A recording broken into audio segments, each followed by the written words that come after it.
Hey guys, मेरा नाम है स्नेहिल और आप देख रहे हैं स्नेप रॉड। तो आज जिस गाने पे हम काम करने वाले हैं, जिसका ब्रेकडाउन मैं आपको देने वाला हूँ, वो है सताया गया एंड इसके सिंगर्स है जावेद अली जी एंड ज्योति नूरान जी। आज मैं आपको दिखाने वाला हूँ कैसे मैंने ज्योति नूरान जी के वोकल्स को ट्रीट किया। मैं आज आपको उनके वोकल चेन का ब्रेकडाउन देने वाला हूँ। आई एम श्योर आप लोगों ने उनके वायरल सॉन्ग्स तो सुने ही होंगे, जैसे कि पटाका गुड्डी हो, पाँव दी जुती, घनी बावरी, इश्क खोया एंड मेनी मोर। ज्योति नूरान जी के वोकल्स का टेक्सचर बहुत ही ज़्यादा स्ट्रॉन्ग है और बहुत ही डिफरेंट है बाकी सिंगर्स से। पर क्या आप लोगों ने कभी सोचा है इतनी स्ट्रॉन्ग वोकल परफॉर्मेंस के बाद मिक्सिंग में ऐसा क्या किया जाता है जिससे उनके वोकल्स और ज़्यादा निखर जाते हैं, और ज़्यादा पावरफुल और ज़्यादा सुंदर एंड सोलफुल साउंड करते हैं। तो इसी चीज़ को आंसर करने के लिए आज मैं आपके लिए बहुत ही स्पेशल ट्यूटोरियल लेकर आया हूँ। मैंने ज्योति नूरान जी के लिए 2-4 गाने और मिक्स करे हुए हैं, उनमें से एक है सताया गया जो उनका जावेद अली जी के साथ डुएट है। तो आज मैं आपको दिखाने वाला हूँ कैसे मैंने ज्योति नूरान जी के वोकल्स को ट्रीट किया है। मैं स्टेप बाय स्टेप आपको प्लगइन्स दिखाने वाला हूँ, सेटिंग्स दिखाने वाला हूँ जो मैंने यूज़ किया है उनके वोकल्स को और ज़्यादा निखारने के लिए एंड प्रोफेशनल साउंड कराने के लिए। इस ट्यूटोरियल से आपको काफ़ी कुछ सीखने को मिलेगा, तो मेक श्योर कि आप इसे स्टार्टिंग से अंत तक पूरा देखें एंड मेरे चैनल को भी सब्सक्राइब कर लें, क्योंकि मैं ऐसी और भी मज़ेदार एंड काफ़ी इन्फॉर्मेटिव वीडियोस लेकर आते रहता हूँ। एंड अगर आपको professionally mixing, mastering and music production सीखना है तो आप मेरी क्लासेस ज्वाइन कर सकते हैं, जिसकी डिटेल्स आपको मेरी डिस्क्रिप्शन में मिल जाएगी। इस कोर्स में नॉट जस्ट हम आपको स्टार्टिंग से एंड तक बेसिक टू एडवांस पूरा mixing, mastering and music production सिखाते हैं, पर हम आपको इंडस्ट्री के जितने भी आर्टिस्ट हैं, जैसे ज्योति नूरान जी, जावेद अली जी, सलमान अली जी, रेखा भारद्वाज जी एंड और भी जितने लोग जिनके साथ मैंने काम किया है, उनके प्रोजेक्ट का ब्रेकडाउन देते हैं, दिखाते हैं कि एक्चुअली इंडस्ट्री में काम कैसे होता है। तो कोर्स के लिए अपना स्लॉट बुक करने के लिए आप हमें रीच आउट कर सकते हैं एंड इसकी डिटेल्स आपको हमारे डिस्क्रिप्शन में मिल जाएगी। तो अब बिना ज़्यादा वक्त ज़ाया करे चलते हैं ट्यूटोरियल पे। तो जैसे कि आप लोग देख सकते हैं, ये है हमारा प्रोजेक्ट। यहाँ पे हमारे सारे इंस्ट्रूमेंट्स हैं एंड अगर हम नीचे आ जाएं तो यहाँ पे ज्योति नूरान जी के वोकल्स हैं, यहाँ पे जावेद अली जी के। तो उनको सेपरेट करने के लिए पहले मैं जावेद अली जी के वोकल्स को एक डिफरेंट कलर दे देता हूँ। अगर आपको जावेद अली जी के वोकल चेन देखनी है तो उसका भी मैंने ट्यूटोरियल बनाया हुआ है, आप जाके मेरे चैनल पर चेक कर सकते हैं। अब आ जाते हैं ज्योति नूरान जी के वोकल्स पे। तो ज्योति नूरान जी के जो वोकल्स हैं उनको पहले मैं बिफोर सुनाता हूँ आपको, बिफोर प्रोसेसिंग। मैं तेरे साहां विच सालें जिउंदी रही, तेरे पैरां ते हथ रख के रोंदी रही, तेरा मेरा रिश्ता आप जाणिया तू, मैं हर पास्यों यारा इनू वसाउंदी रही। क्या बात है, एज यूजुअल बहुत ही प्यारा एंड बहुत ही सोलफुल गाया है ज्योति नूरान जी ने। तो अब मैं ज्योति नूरान जी के वोकल्स को दोबारा प्ले करूंगा। इस बार मैं प्ले करते हुए बीच में ही अपनी वोकल प्रोसेसिंग ऑन कर दूंगा जो मैंने उनके ट्रैक पे करी है, ताकि आप लोग नोटिस कर पाएँ जो मैंने उनकी वोकल प्रोसेसिंग करी है उसके बाद उनके वोकल्स में क्या डिफरेंस आया।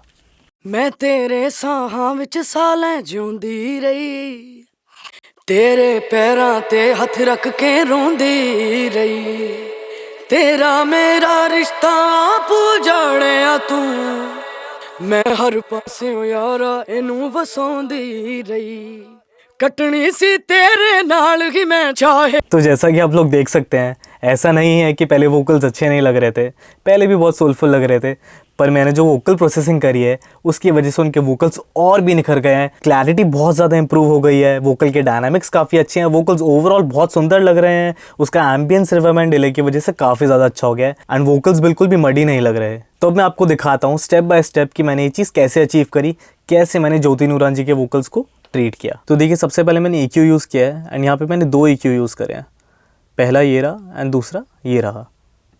तो मैं पहला वाला आपको दिखाता हूँ। पहले मैंने एक लो कट लगाया है। लो कट का यूज़ करके ना मैंने बेसिकली ये पीछे का जितना भी रंबल है इसको कट कर दिया है। तो यहाँ पे कुछ यूज़फुल नहीं होता, स्पेशली फीमेल वोकल्स में।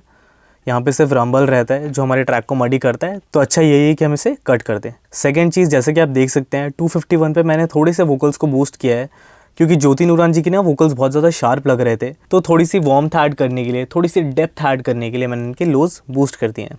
उसके बाद अगर हम यहाँ आ जाते हैं तो मैंने हाई शेल्फ यूज़ किया था, बट फिर मैंने ऑफ़ कर दिया होगा शायद से। तो उसके बाद अगर हम यहाँ आ जाते हैं, ये बेसिकली एक डायनामिक रिडक्शन है।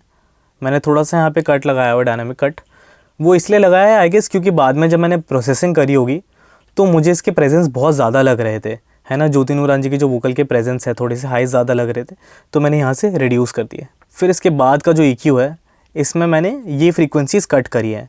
तो ये बेसिकली रेजोनेंस है, इसको मैंने रिड्यूस किया ताकि मेरे ट्रैक में और ज़्यादा क्लैरिटी आ जाए और जितना भी मड है वो निकल जाए। तो अगर आपको देखना है कि रेजोनेंस को कैसे हटाते हैं स्टेप बाय स्टेप, तो आप मेरा वोकल प्रोसेसिंग पार्ट 1 का ट्यूटोरियल जाके चेकआउट कर सकते हैं। वहाँ पे मैंने आपको स्टेप बाय स्टेप दिखाया है कि वोकल्स को रॉ से कैसे प्रोसेस करें, कैसे क्लीन करें और कैसे रेजोनेंस को हटाएं। अब मैं आपको सुना देता हूँ कि रेजोनेंस सुनाई कैसी देती है। मैं तेरे साहां विच सालें जिउंदी रही। तो आप जो गूंजने की आवाज़ सुन रहे हो ना, यही रेजोनेंस है।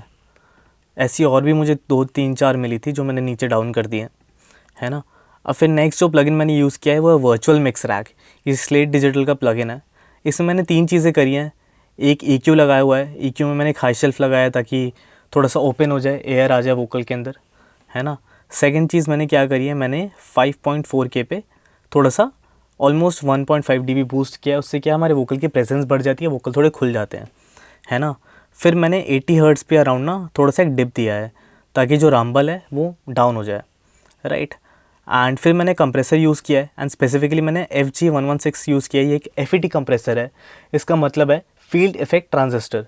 तो FET कंप्रेसर्स की खासियत ये होती है कि वो बहुत ही क्विक टू एक्ट होते हैं, जो कि वोकल्स पे बहुत अच्छा लगता है एंड ये बहुत ही वार्म टेक्सचर देते हैं, बहुत ही अच्छा टेक्सचर देते हैं, जो कि मुझे ज्योति नूरान जी के वोकल्स पे चाहिए था, इसलिए मैंने FET कंप्रेसर यूज़ किया है। तो वोकल्स को कंप्रेस किया है। एंड अगर आपको डिटेल में देखना है कि वोकल कंप्रेशन कैसे यूज़ करते हैं, कैसे स्टेप बाय स्टेप कंप्रेस करते हैं, तो मेरा जो वोकल प्रोसेसिंग वाला ट्यूटोरियल है उसके पार्ट 2 को आप जाके चेकआउट करोगे तो वहाँ पे आपको कंप्रेसर मिल जाएगा।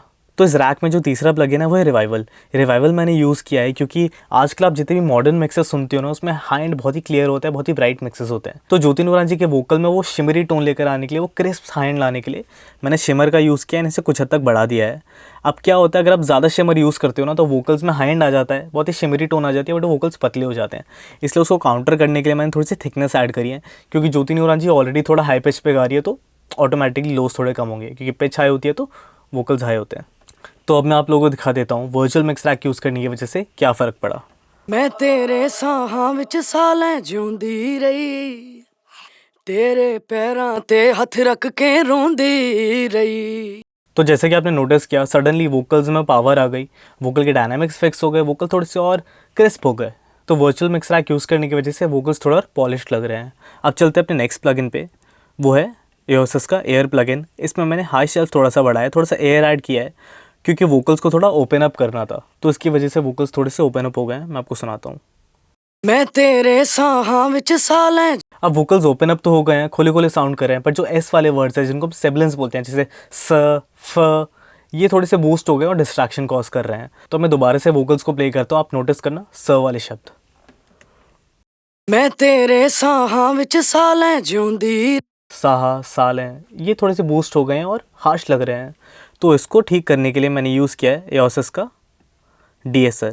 तो इस प्लगइन को यूज़ करने की वजह से क्या हो रहा है, जो मेरी हाई फ्रिक्वेंसीज है, स वाले शब्द हैं, वो नीचे दब जा रहे हैं, और नीचे दबने की वजह से वॉल्यूम में रिडक्शन हो रहा है। उसको काउंटर करने के लिए यहाँ पे इसके EQ से मैंने हाइस थोड़े से बढ़ा दिए हैं। तो अब इस प्लगइन को ऑन करके मैं आपको वोकल सुनाता हूँ। मैं तेरे साहां विच सालें जिउंदी रही। तो जैसे कि आप देख सकते हो, जो गोल्डन मार्क्स है ना, ये सिबिलेंस है। एंड अब आपको सिबिलेंस चुप भी नहीं रहे होंगे। तो ये था इस प्लगइन का जादू। एंड अब आ जाते हैं सूद पर। इसके नेक्स्ट प्लगइन मैंने यूज़ किया है सूद 2। ये one of my favourite plugins है, जो मैं अपने हर ट्रैक में यूज़ करता हूँ। तो जो मैंने आपको यहाँ पे दिखाया था ना, जो रेजोनेंसेस हमने नीचे डिप करी थी, एंड यहाँ पर मैंने थोड़े से हाइज नीचे डिप करी थी क्योंकि बहुत ज़्यादा प्रेजेंस आ रहा था वोकल्स में। तो यहाँ पे क्या होता है, सूद ऑटोमेटिकली उन रेजोनेंस को ढूंढता है और नीचे डिप कर देता है। एंड कितना ज़्यादा डिप करना है आप यहाँ पे डेप्थ सेट कर सकते हैं। तो इस जगह पे जितनी भी लो एंड में फ्रीक्वेंसीज रेजोनेट कर रही हैं उनको डिप कर रहा है, यहाँ पे जितनी भी हार्श फ्रीक्वेंसीज है उसको ऑटोमेटिकली नीचे खींच रहा है। सालें जिउंदी रही, तेरे पैरां। तो जैसा कि आपने देखा, ऑटोमेटिकली जैसी वोकल्स आ रही हैं अपने आप डिप कर रहा है। तो उसके बाद अब नेक्स्ट प्लगइन जो मैंने यूज़ किया है वो है वोकल राइडर। अब कभी कभी क्या होता है, कंप्रेसर यूज़ करने के बाद भी ना वोकल्स के जो डायनामिक्स होते हैं वो बैलेंस नहीं हो पाते। कहीं कहीं पे म्यूज़िक ज़्यादा लाउड साउंड करता है तो वोकल्स नीचे दब जाते हैं, कहीं कहीं पे वोकल्स लाउड हो जाते हैं, म्यूज़िक के एलिमेंट्स नीचे दब जाते हैं, तो वो बैलेंस नहीं आ पाता। तो उस चीज़ को काउंटर करने के लिए मैं यूज़ करता हूँ वोकल राइडर। तो वोकल राइडर में क्या है, मुझे यहाँ पे टारगेट मिलता है कि मैं अपने वोकल का टारगेट ये रख सकता हूँ। अब अगर मेरे वोकल इससे नीचे चलेंगे तो वोकल राइडर खींच के इसको इस टारगेट पे ले आएगा। अगर वोकल ऊपर लाउड चल रहे होंगे तो वोकल राइडर टारगेट के पास नीचे खींच के ले आएगा। तो वो एक ही लाउडनेस पे चलता रहेगा और डायनामिक्स भी मेंटेन रहेंगे। तो फिर मैंने ये यूज़ किया है थोड़ा सा और परफेक्ट बैलेंस करने के लिए। देन उसके बाद ना मुझे हाइज और सिबिलेंस थोड़े से और ज़्यादा लग रहे थे, तो जैसे कि आप देख सकते हैं यहाँ पे 7000 से लेकर 14000 तक की रेंज पे मैंने सेट करा हुआ है। एंड इसे ऑन कर दूंगा तो सिबिलेंस जो है वो कम हो जाएंगे। सुनिए एस वाले जो साउंड्स हैं। मैं तेरे साहां विच सालें जिउंदी रही। तो ये देखिए जो ग्रीन पार्ट आपको दिख रहा है ना, यही सिबिलेंस है। अगर मैं इसे सोलो करके सुनाऊँ तो देखिए, तो ये एलिमिनेट होने की वजह से ना हमारे वोकल्स और ज़्यादा क्लियर और सुंदर सुनाई देंगे। तो अब हमारे जो वोकल्स है ना काफ़ी क्लियर साउंड कर रहा है, डायनामिकली पावरफुल और स्ट्रॉन्ग साउंड कर रहे हैं। अब इसको 4 चांद लगाने के लिए मैंने यूज़ किया है रिवर्ब और डिले। ये है पहले रिवर्ब। अब इसे मैंने डायरेक्टली अप्लाई नहीं करा, मैंने एक सेंड करा है और फिर उस सेंड वाली बस के अंदर मैंने अप्लाई किया है। अगर आपको पता नहीं बस वगैरह कैसे यूज़ करते हैं तो आने वाले ट्यूटोरियल्स में मैं सेंड्स भी एक्सप्लेन करूँगा, ऑक्स भी एक्सप्लेन करूँगा। इन शॉर्ट सेंड बेसिकली एक अलग से बस होती है, एक चैनल होता है जिसको मैं साइड बाय साइड थोड़ा थोड़ा सिग्नल लेके अपने मेन सिग्नल के साथ ब्लेंड कर सकता हूँ। तो मैंने रिवर्ब को अलग से प्रोसेस किया है एंड उसे अपनी लीड वोकल के साथ धीरे धीरे ब्लेंड किया है। तो ये जो मेरा रिवर्ब है देखिए, इससे पहले मैंने EQ लगाया है, मैंने इसके सारे लोस कट कर दिए हैं और हाइज कट कर दिए हैं। रिवर्ब बेसिकली रिफ्लेक्शंस होती है, गूंज होती है। अब गूंज जब फैलती है वो मडी भी कर सकती है, ट्रैक को ख़राब भी कर सकती है ना। लो एंड में मड होता है, हाई एंड में हमारे सिबिलेंस होते हैं। तो मैंने दोनों को कट कर दिया ताकि हमारे पास सिर्फ क्लैरिटी और प्रेजेंस वाला एरिया बच गया है। एंड जो रिवर्ब मैंने यहाँ पे यूज़ किया है वो रेफ प्लेट 140 आर्टोरिया का। तो देखिए EQ करने की वजह से सिग्नल कैसा हो गया है। मैं तेरे साहां विच सालें जिउंदी रही। तो जैसा आप सुन सकते हो थोड़ा टेलीफोनिक साउंड कर रहा है, बट इतना एडिक्वेट है, इतना काफ़ी है। उसके बाद फिर मैंने रिवर्ब लगाया है ना, ताकि रिवर्ब में से मड हट जाए और हाइज हट जाए। एंड इसमें जो रिवर्ब मैंने चूज़ किया है थोड़ा हाई डिके वाला है, मतलब कि थोड़ा लॉन्गी ड्यूरेशन के लिए चलता है पीछे से। तो ये स्पेसिफिकली मैंने इसी ट्रैक के लिए चूज़ किया है। अलग अलग ट्रैक्स में मैं अलग अलग डिलेज एंड रिवर्ब चूज़ करता हूँ। जैसे ज्योति नूरांची के मैंने और भी सॉन्ग्स मिक्स किए हैं। फॉर एग्जांपल इश्क खोया एक और सॉन्ग है, मैंने आई गेस उसका ब्रेकडाउन शायद से डाला हुआ है, आप जाके चेकआउट कर सकते हो अगर चैनल पे मिल जाए आपको। तो उस पर शायद से मैंने डिफरेंट रिवर्ब यूज़ किया है। इस ट्रैक के लिए मुझे ये परफेक्ट लगा, इसलिए मैंने इसे यूज़ किया है। सुनते हैं। मैं तेरे साहां विच सालें जिउंदी रही तेरे। तो जैसे कि आप सुन सकते हो वोकल काफ़ी ज़्यादा अच्छे साउंड कर रहे हैं, काफ़ी पॉलिश साउंड कर रहे हैं। रिवर्ब की वजह से बहुत ही अच्छा इमोशन ऐड हो गया है, जो अगर हम गाने के साथ सुनेंगे ना बहुत ही कोहेसिवनेस आ जाएगी, ग्लूड हो जाएंगे वोकल्स जो है गाने के साथ। अब नेक्स्ट आ जाते हैं हम अपने डिले पे। तो देखिए डिले पे भी मैंने यही चीज़ करी है। डिले के सिग्नल पे पहले मैंने लो कट हाई कट लगाया है एंड इसमें मैंने एच डिले यूज़ किया है वेव्स का, है ना। इसका फीडबैक थोड़ा सा हाई है एंड 1/4 नोट यूज़ किया मैंने इसके अंदर। पिंग पोंग डिले मतलब कि delay left and right bounce करते रहेगा अगर हम इसे सुनेंगे तो, है ना। एंड अब क्या होता है, डिले जब बजता है ना, डिले मतलब रेपिटेशन वोकल की। अब जब वो रेपिटेशन पीछे से आती है, हो सकता है कि वो आपके लीड वोकल्स के ऊपर ओवर पावर हो जाए, मतलब कि वो क्लैश कर जाए लीड वोकल्स के साथ। तो इस चीज़ को अवॉइड करने के लिए मैं क्या करता हूँ, मैं अपने डिलेस को ना साइड चेंज कर देता हूँ लीड वोकल के साथ। इसका मतलब ये है कि जब जब लीड वोकल्स आते हैं तब तब डिले का सिग्नल नीचे हो जाता है एंड जब जब लीड वोकल्स खत्म हो जाते हैं, खाली स्पेस होती है, वहाँ पे डिले पॉपअप हो जाता है और बहुत ही अच्छा इफेक्ट क्रिएट करता है। अगर आपको डिटेल में देखना है कि कैसे अपने डिले को साइड चेंज करें, कैसे रिवर्ब को लगाएं एंड डिले को लगाएं स्टेप बाय स्टेप, तो उसका भी मैंने एक अलग से ट्यूटोरियल बनाया हुआ है, सेपरेट ट्यूटोरियल। मेरे चैनल पे काफ़ी सारे ट्यूटोरियल्स हैं, आप जाओगे आपको सब कुछ मिल जाएगा, अलग अलग ट्रैक्स जैसे जावेद अली जी की वोकल चेन, सलमान अली की वोकल चेन, है ना, ज्योति नूरांची का किक बेस कैसे किया है, ऐसे रिवर्ब पे भी और भी 4-5 ट्यूटोरियल्स हैं, आप जाके चेकआउट कर सकते हो। खैर यहाँ पे मैंने देखिए आके ना अपने लीड वोकल्स को साइड चेंज कर दिया है। उसकी वजह से क्या हो रहा है, अगर मैं प्ले करूँगा आप सुनोगे कि डिले जब वोकल चल रहा है ना तो नीचे है एंड जैसे ही वोकल खत्म होता है पॉपअप हो जा रहा है। सुनिए। मैं तेरे साहां विच सालें जिउंदी रही तेरे पैरां ते हथ रख के रोंदी रही तेरा मैं। देखा आपने, left and right ping pong कर रहा है एंड जब वो गैप्स आ रहे हैं तभी वो रिपीट हो रहा है अच्छे से। अब एक बार मैं आपको पूरे वोकल्स बिफोर एंड आफ्टर सुना देता हूँ। मैं तेरे साहां विच सालें जिउंदी रही तेरे पैरां ते हथ रख के रोंदी रही तेरा मेरा रिश्ता। तो जैसे कि आप लोग सुन सकते हैं जो डिफरेंस है वो बहुत ज़्यादा ड्रास्टिक है एंड अब वोकल्स काफ़ी ज़्यादा पॉलिश्ड एंड काफ़ी ज़्यादा प्रोफेशनल साउंड कर रहे हैं। प्रोसेसिंग से पहले वोकल्स अच्छे लग रहे थे बट काफ़ी ज़्यादा रॉ लग रहे थे, बट इन कुछ प्लगइन्स को यूज़ करके मैंने वोकल्स को और ज़्यादा तराशा, क्लीन किया, काफ़ी ज़्यादा पॉलिश करा, इसमें एम्बियंस ऐड करी, थोड़ी सी फील ऐड करी रिवर्ब एंड डिले को यूज़ करके एंड अभी एकदम परफेक्ट साउंड कर रहे हैं एंड सॉन्ग के साथ काफ़ी ज़्यादा ब्लेंड करके सुनाई देंगे।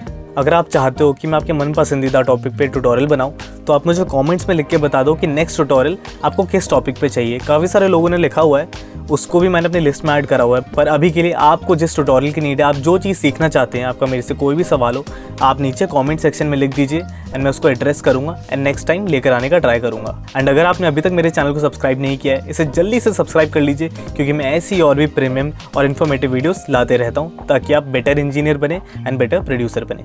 एंड अगर आपको ये सारी चीज़ें प्रोफेशनली सीखनी है और अपनी मिक्सिंग स्किल्स को, प्रोडक्शन स्किल्स को लेवल अप करना है, तो आपको डिटेल में मेरी डिस्क्रिप्शन मिल जाएगी, आप मेरे कोर्स में एनरोल कर सकते हैं। अब तब तक के लिए हैप्पी लर्निंग।